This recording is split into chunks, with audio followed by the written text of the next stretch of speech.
2h17 da madrugada. 17 crianças saem de casa ao mesmo tempo. Sem gritos, sem janelas quebradas, só o som de passos pequenos cruzando a soleira. Essa é uma cena que fixa. É uma ruptura silenciosa no filme A Hora do Mal. Uma imagem que, sem explicar nada, já nos incomoda. Porque ela já fala com algo que mora no fundo da gente, na nossa memória coletiva. Eu sou o Marcelo e hoje vamos falar sobre os símbolos escondidos por trás dessa história incrível. Esse vídeo contém spoilers, já fiquem avisados. Esta é uma história real que aconteceu na minha cidade. Aquela quarta-feira seria mais um dia normal para a escola toda. Mas esse dia foi diferente.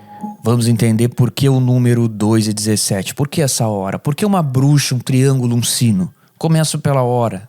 Muita gente notou que esse número lembra o quarto 217 do livro Iluminado, de Stephen King.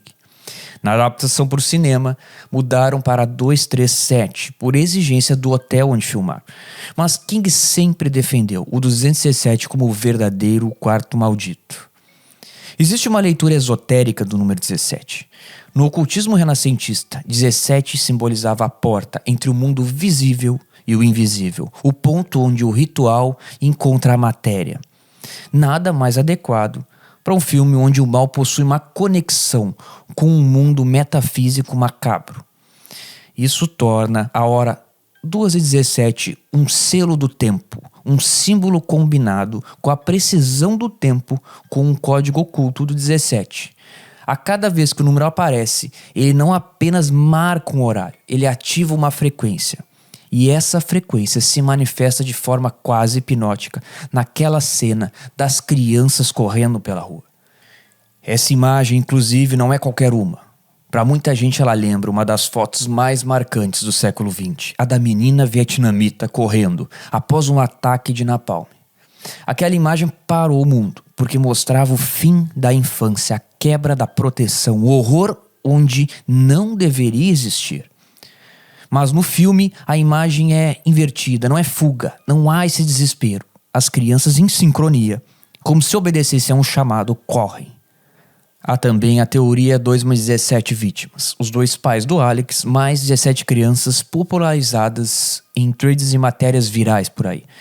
Outros dizem que a hora 2h17 é só um metrônomo narrativo, um horário arbitrário escolhido para sincronizar a cidade e fazer a imagem do filme. O que eu duvido muito, porque nada é por acaso. O 2, por exemplo, em algumas tradições estranhas, por aí equivale ao espelhamento entre os mundos. É quando o visível reflete o invisível, o natural se curva ao sobrenatural. Além de que, no tarô, o número 2 é representado pela sacerdotisa, a guardiã do véu. Ela senta entre duas colunas, com o véu do templo logo atrás. É ela quem faz a ponte entre o mundo físico e o espiritual. A sacerdotisa é a intuição, o mistério e o conhecimento oculto. Tudo aquilo que age no invisível. E talvez seja por isso que quando o relógio marca 2h17, ninguém ouve uma ordem, mas todos obedecem. A bruxa Gladys, no filme, também carrega um sino. No simbolismo esotérico, o sino é um chamado, uma forma de romper o silêncio entre os mundos. Ele marca o fim e o início. Desperta forças, abre espaço para o invisível agir.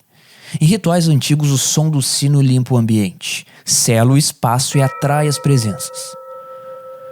Agora, o número 6 esculpido ali amplifica isso. No ocultismo, o 6 representa fechamento e ordem, 6 direções que selam o mundo, leste, oeste, norte, sul, acima e abaixo. Ele também é um número perfeito, 1 mais 2 mais 3 é igual a 6, ligado à harmonia e à execução do trabalho ritual. Em magia cerimonial, o 6 marca o campo de ação. Em alquimia, é a fase do fazer, o ponto em que a operação já começou e não pode mais voltar atrás.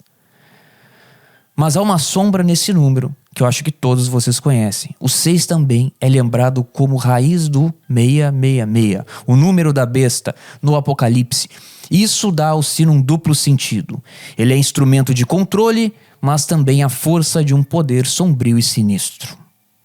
Mas nada disso seria tão interessante se não houvesse um terreno fértil por detrás. Esse terreno está nos mitos antigos que o filme aciona e nos lembra. A Lâmia, por exemplo, da Grécia Antiga, antes de se tornar monstro, ela era uma rainha, perde os filhos e enlouquece. E à noite sai para caçar os filhos dos outros. Seus olhos não fecham, ela não dorme. Está presa ao trauma, ruminando a dor.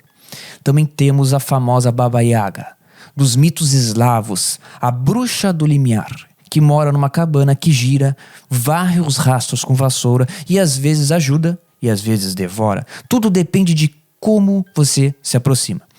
Baba Yaga testa e seu território é a fronteira entre o dentro e o fora, entre o mundo comum e o outro mundo. O filme traduz isso com portas, escadas e esquinas, deixando evidente que dentro da casa o poder é da bruxa. Várias histórias de bruxas macabras existem desde o início do mundo.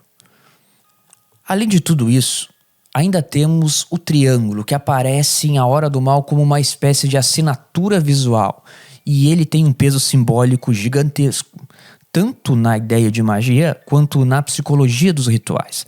Na forma mais simples, o triângulo representa 3 forças organizadas para criar algo. Em várias tradições, isso aparece como a Trindade: corpo, mente, espírito, pai, filho, espírito, donzela, mãe, anciã. É a ideia de equilíbrio, de processo completo. Agora, quando esse triângulo está apontado para cima, ele simboliza o elemento fogo, ação, impulso, elevação. É o lado ativo que cria, transforma, organiza. É o símbolo da vontade que sobe, da força que se manifesta. Mas quando ele está virado para baixo, ele se associa ao elemento água, memória, emoção, dissolução, representa o lado receptivo, o que absorve e guarda, afunda. Pode ser cura, intuição e profundidade. E aí você vai lembrar que ela parava os feitiços, jogando na água o galho sujo de sangue. E quando esse triângulo aparece dentro de um círculo, o significado se intensifica. O círculo representa o espaço sagrado, o limite onde o ritual acontece, ou seja, ali dentro, tudo que é simbólico pode se tornar real. No filme, esse triângulo organiza a história, tanto como mapa de busca, 3 pontos convergindo até a casa da bruxa, quanto como estrutura simbólica, uma forma invisível que fecha o círculo.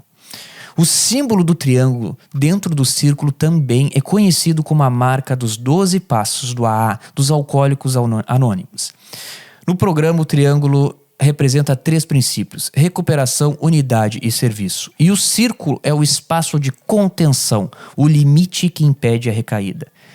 Isso conversa diretamente com o tema do filme, não só porque há personagens marcados pelo alcoolismo, como o próprio pai do Alex e outros ali adultos da cidade, mas porque a ideia de recaída é a repetição, está em tudo.